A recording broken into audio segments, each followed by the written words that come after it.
Hi, my name's James Gould, and I'm going to be talking about oil fracking and directional drilling, and basically the pros and cons of it, and what I think personally.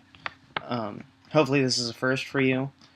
Um, Basically, what fracking is injecting a mixture of water, sand, and chemicals into the ground around 6,000 feet below the water level, to put microfractures in the shell, which is where the oil is, and to increase profit, basically.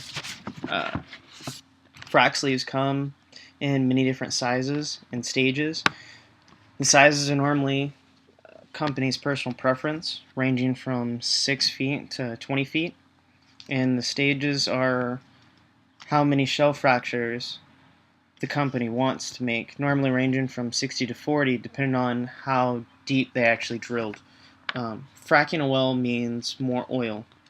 So it's been evolving over the years along with directional drilling, and is commonplace for every well now, when before it just went straight down and the well was only able to pull up whatever was directly under it. Um, Before, when a well had the ability to just run out of oil, now they can go back into a well and refrac it, or frack it for the first time if it's an old well, and make a profit off of it because they're pulling out oil that before the technology they didn't even know was there. Um, the chemical used reminds me of the ball, the little flubber thing off of the movie Flubber, uh, and it uses tons of water and sand. Um,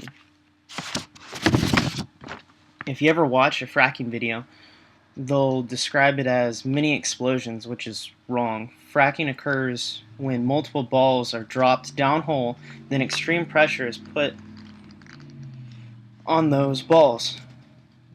Water, sand, and chemical mixture then pushes the ball through the ball seat, shearing brass pins and forcing the chemical out into the shell,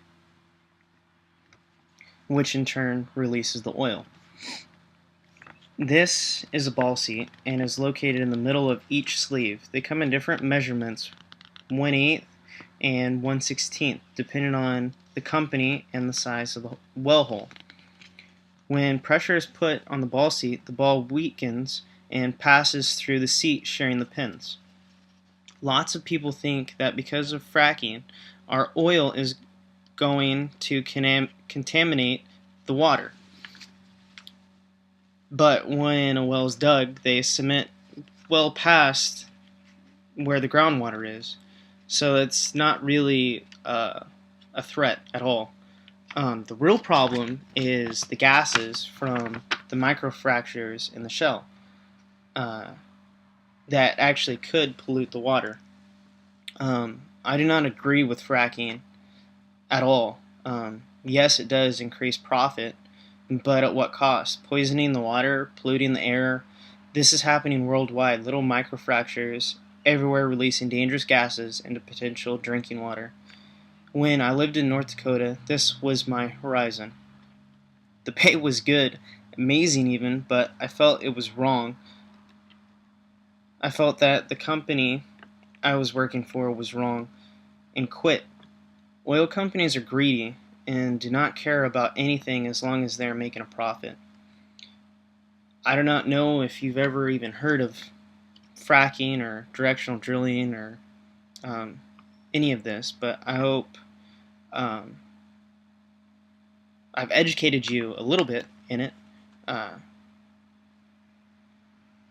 Fracking came along when directional drilling was invented, and what directional drilling is a company drills to a desired depth and then creates a 90-degree turn for several 1,000 feet, and then after they drill it, that's when the frac sleeves go in, and once it's all set, then they pump the water into it, and the water pressure mixed with the sand and chemicals uh, is what makes the fractures, and then oil is actually siphoned up the hole. Just to kind of give you an idea of how much water is actually used, um, about 4.5 million gallons of water is used per well. And just in North Dakota, just in the Williston Bakken area where I was working, there's over 200 wells. So 4.5 million gallons of water times about 200. That is a lot of water, and in my opinion, a huge waste of water, especially since I don't agree with fracking at all. The company that I used to work for was Baker Hughes. It's one of the top three. The other two are Halliburton and Schlumberger, or Schlumberger. Um, they all go about problems and solutions differently. Um, I am basically just talking about Baker Hughes' tools and procedures. Um,